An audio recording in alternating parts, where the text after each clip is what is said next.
Hey everybody, welcome back to the channel. Last episode, I made a promise. And that fusion reactor is going to be happening next episode. I can smell it.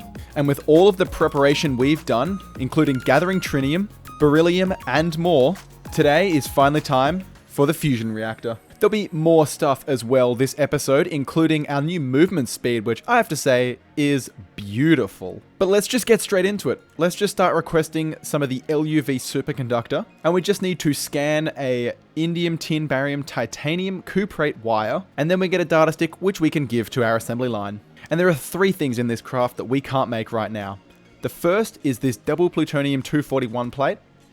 The next is UHPICs, and the final one is the superconducting coil. So let's start with the easiest. The superconducting coil is just going to take 32 2x indium tin barium blah blah blah blah wires and some niobium titanium foil, and that will get one. Superconducting coils can be made cheaper with less wire and way less trinium if you use a different superconductor, but we can't actually make those yet, so there's no point even trying. And the superconductors are used in the fusion machine casings as well, so relatively expensive. The next step is going to be these UHPICs, so I think let's just set up a chemical reactor in the clean room. We'll run it at a higher voltage than that so we don't have to take 60 seconds to make them. And lucky for us, I've actually already planned this out ahead. So first of all, let's swap out this terrible IV wire and IV energy hatches for some 4 amp LUV hatches. We'll place down our converter here because there's another flux point that we can take power from. Wrench. And place the wires. So next step is we're going to need to input some HPICs, indium gallium phosphide, and liquid naquadah, and that will be our craft. So that's not too difficult. And then we're going to need an output bus, 2 input buses, and an input hatch. So the output bus will go behind the maintenance hatch, so it outputs to the drawer. Then we can just have all of our inputs here. And then fill the rest with casing. Perfect. So this will be as simple as requesting liquid naquadah, and we will need to put a crafting card in here because I'm not going to make passive. Actually, so all we need to do now is request some UHP ICs, and this is going to be a massive buffer, so I'm going to replace this with a ULV input bus. And then that one as well. And then this will be indium gallium phosphide. And then for this, I think what we'll do is, because we have IV power here already, I'm going to just use an IV extractor and send naquadah into it.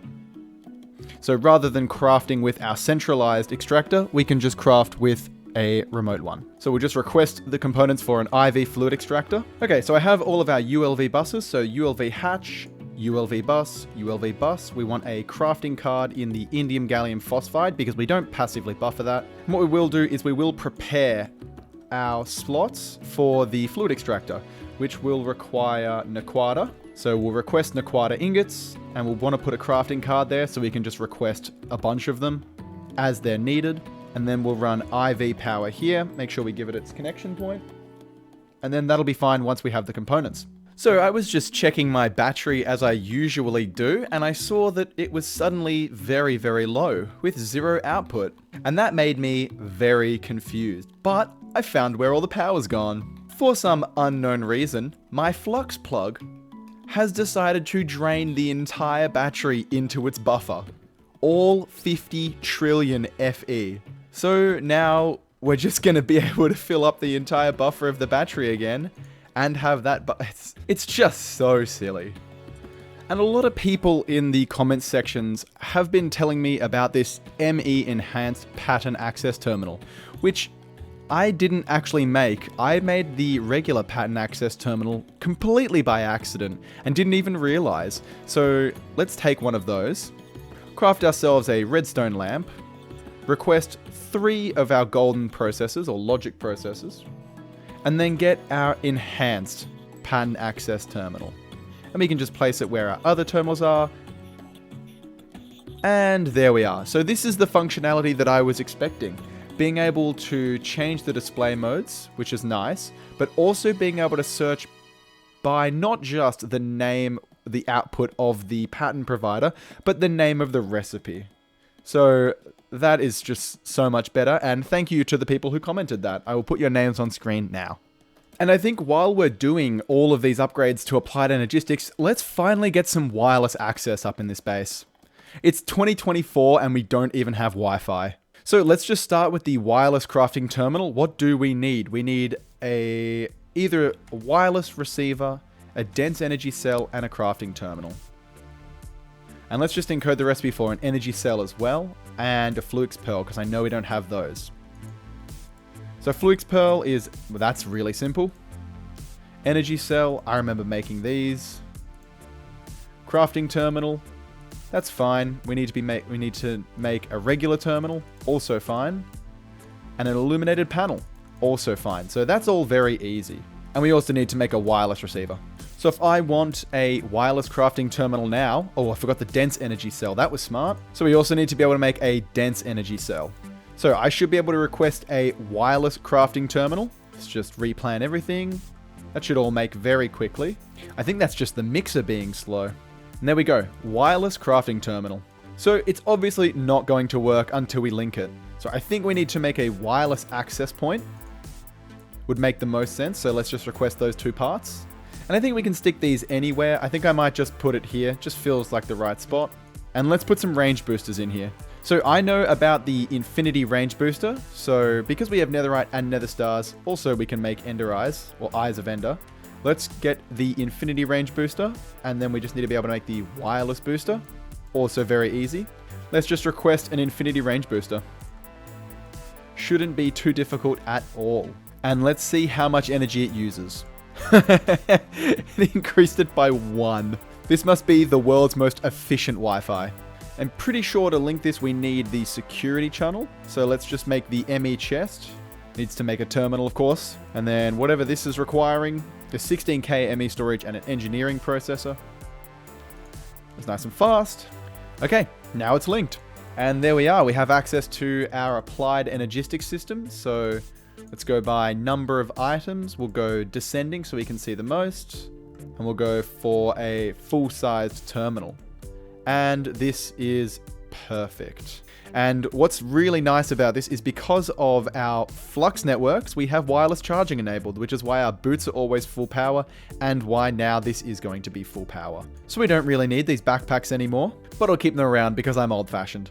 And so by now, I have no doubt that our extractor should have finished, and it did. So we can now place it all the way back here. So it has power.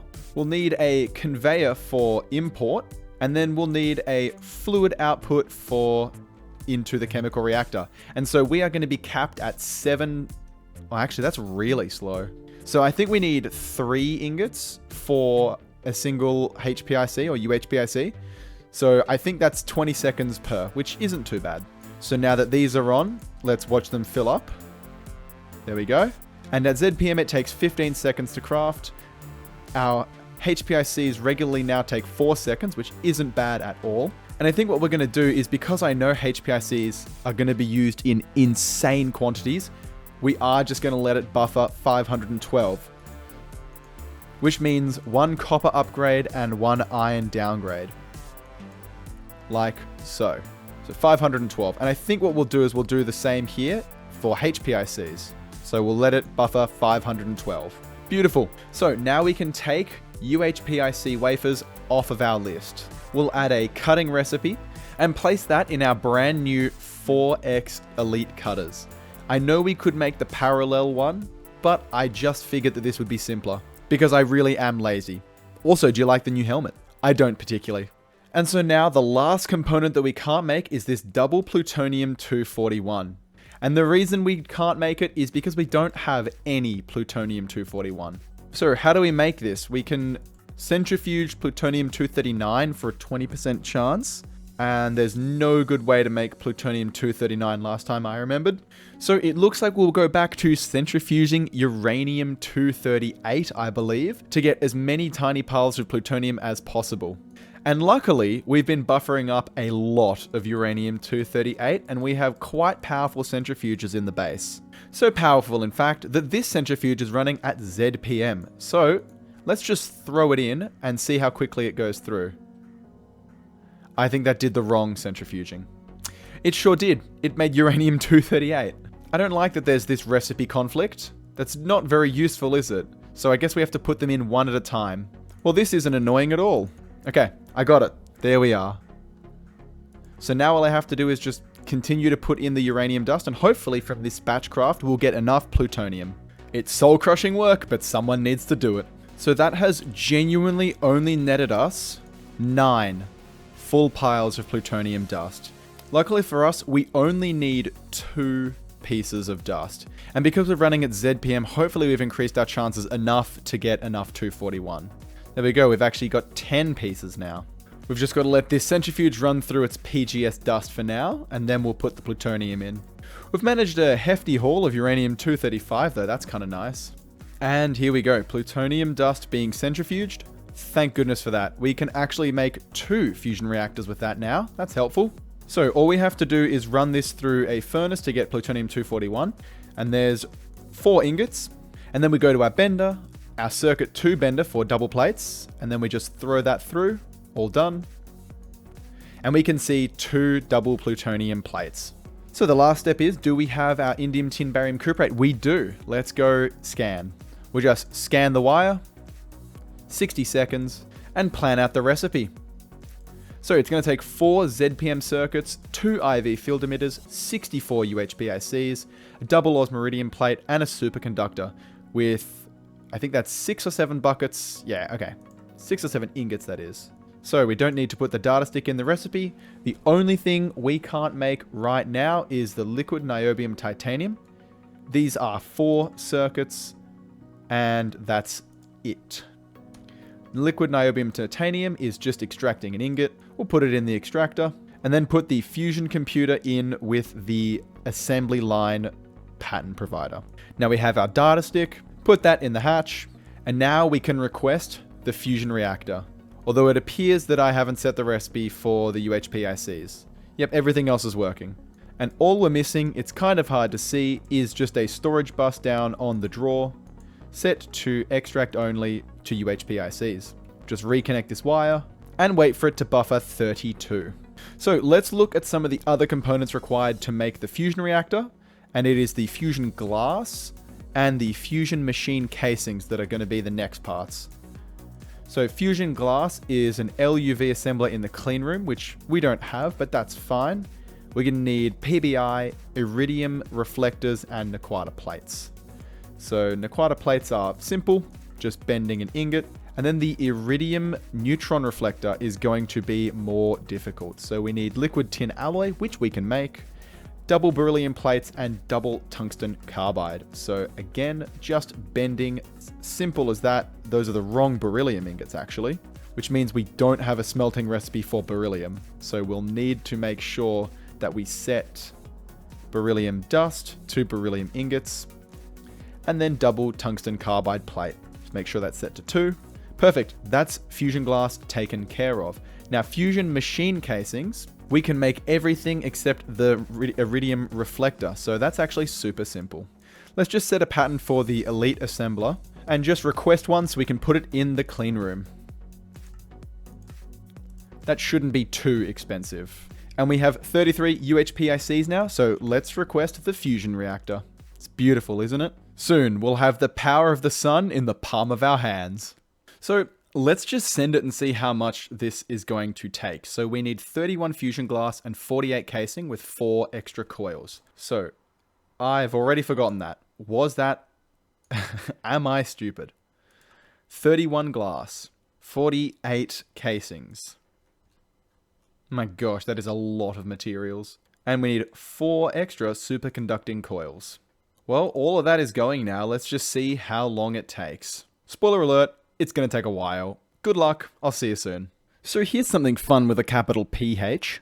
Beryllium ingots, or beryllium dust, has smelted itself into the nuclear craft version. So we have to craft those down into nuggets and back into regular Gregtech ingots. And as you can see, it's going to take a while. And isn't it beautiful? We finally have the computer. This has only been a wait of about 20 minutes. So all things considered, that's not that bad. And I've actually prepared a few rings for fusion computers in advance. Given how much of this mod seems to be about scaling up, what we're going to do is have multiple fusion reactors, probably passiving each resource. And since there are 22 resources, including the plasmas, so maybe we won't be buffering the plasmas. That's a lot of fusion reactors. So I'm preparing for the future. So a fair amount of time has passed since that last clip that you saw, and in that time, all of our components have crafted up ready for the fusion computer, which is fantastic. And to speed this process up in the future, what I've done is I've gone and set a recipe, and this was just a piece of paper named Fusion Reactor Mark 1. And I've told the Applied Energistics system that all of these components are required to craft this piece of paper. Pretty expensive piece of paper. But what that's going to do is wherever I set this recipe, it will output 48 fusion casings, 32 fusion glass, and so on into whatever system that I place this. And so what I've done is I've just made it output into a barrel, where I also have the piece of paper that I can then just send back into the system. So then the craft will be completed. And as you can see, that does actually try and request everything we need. So there's the 48 machine casings. There's 16 output hatches. There's the fusion glass. And there's the computer, as well as the hatches and the superconductors. And now I want to say, oh, maybe we don't need 2, but when has that ever actually been the case? Let's just request another fusion reactor. It doesn't even take that much. And there we go. And in the meantime, I've got a date with some building. So let's place our fusion reactor Mark 1.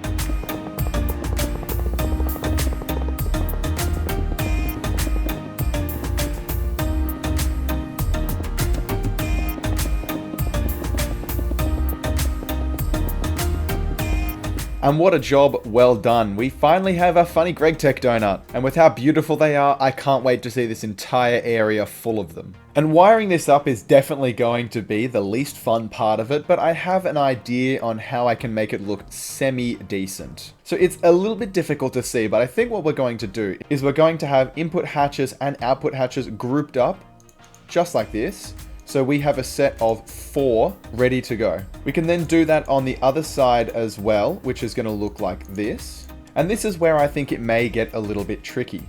So I would love to just punch a hole in the floor there and in the floor underneath our glowstone and run the cables up. I think actually, instead of punching the glowstone, let's go through the stone brick so that as we vertically expand, these 2 rows are going to be easy to place in. Yes. And then underneath, we just have it all connected. Because we also need at least 8 of the input hatches for energy working at any given time. And so that's 4 amps each that we'd be using per side. And we could just use a single converter. But if I'm going to expand it up, using a single converter is a waste of time. Because then we just need to place 4 of them running on a single line. I don't like that. So what we can do is let's actually build these into the floor. We'll place down 4 16 amp converters and we'll replace our sandstone there. Soft mallet to make them convert FE to EU. Wire up and give them the snips. Head underneath and place down 4 plugs, or points, sorry, and just configure. And there we are. The fusion reactor has received all of its possible energy at this tier. And now we just need to connect up the Applied Energistics and we're ready to go. So as I promised last time as well, we are going to passive our fusion reactors. So this bottom one is going to be making europium and that's all it's going to do. Because it takes 3 and a bit seconds to craft it, I'm not worried about that. So it is pretty simple here. Fusion crafting is as simple as putting in neodymium and hydrogen. So all we need to do is put hydrogen into the fusion reactor.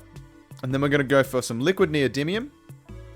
And we're going to be really, really naughty here. And we're going to place a crafting card. I know it's not the smartest idea to have a crafting card in a liquid extractor, but centralizing these things does make it a bit simpler.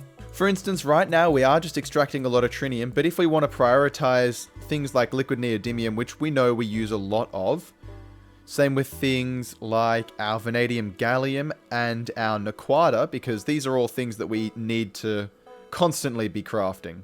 We can just share the love and have them in 2 different extractors. So there we are. There's an extractor extracting our neodymium.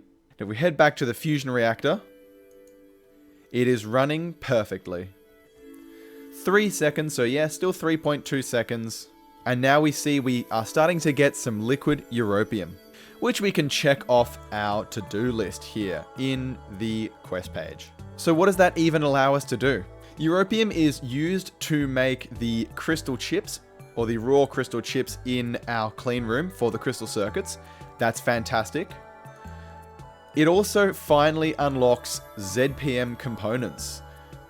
So now in our assembly line, we are able to make the ZPM motor, which unlocks the ZPM robot arm, which then allows us to make the ZPM assembler, which will allow us to make trinium coils and unlock Nequadria.